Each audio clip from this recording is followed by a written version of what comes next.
The new 2016 Mitsubishi Triton aims to build on the tried and tested toughness of the model it replaces. Let's take a closer look and see if it's bridged the gap between it and the segment leaders.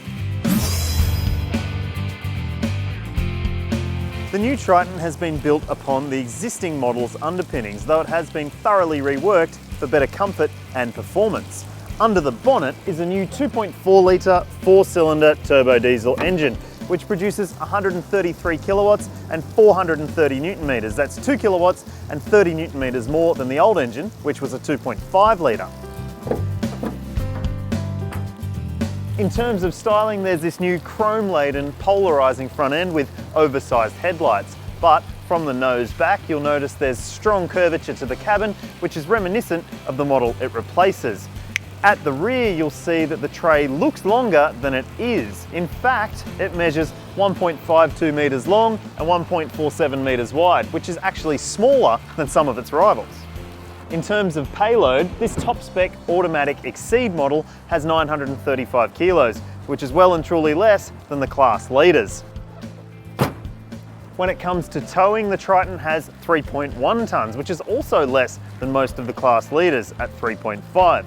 Anyway, let's take a look inside.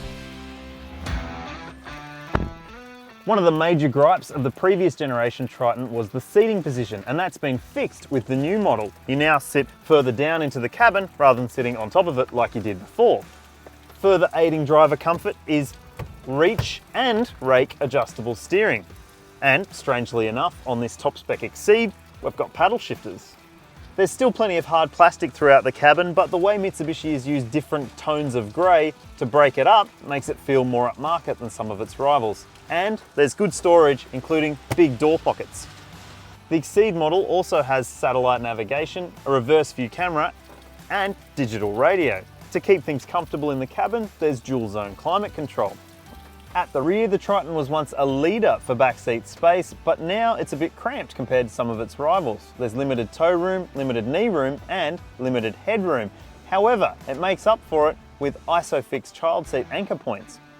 Anyway, that's enough about the interior. Let's hit the road and see whether Mitsubishi's other efforts have paid dividends.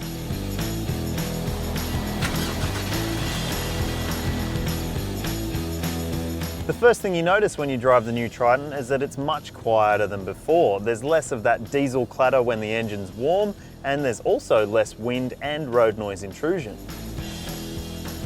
The engine itself is a huge improvement too. It's much more refined and there's a lot less of that low down turbo lag. In fact, there's a nice wave of torque to ride from about 1700 RPM. The engine's teamed to a much improved 5-speed automatic, which makes cruising around town a far more comfortable experience, and it also seems to settle down nicely on the highway. Fuel consumption has also greatly improved, now 7.6 litres per 100 Ks, which is among the best in the class.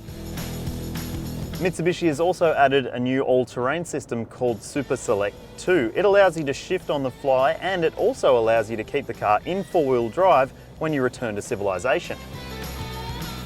The Triton's reworked suspension deals with rough terrain quite well, although the rear can feel a little bit skittish. That's the same when you're on smooth roads too. Mitsubishi's work on tightening up the steering has paid dividends as well. It's much more easy to maneuver around town and it's quicker to respond. So all in all, the drive experience has improved a lot compared to the previous generation.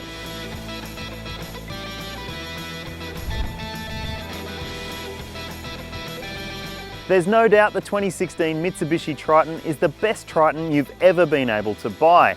It's a significant step forward over its predecessor, especially in terms of its interior finishing and the levels of refinement on offer.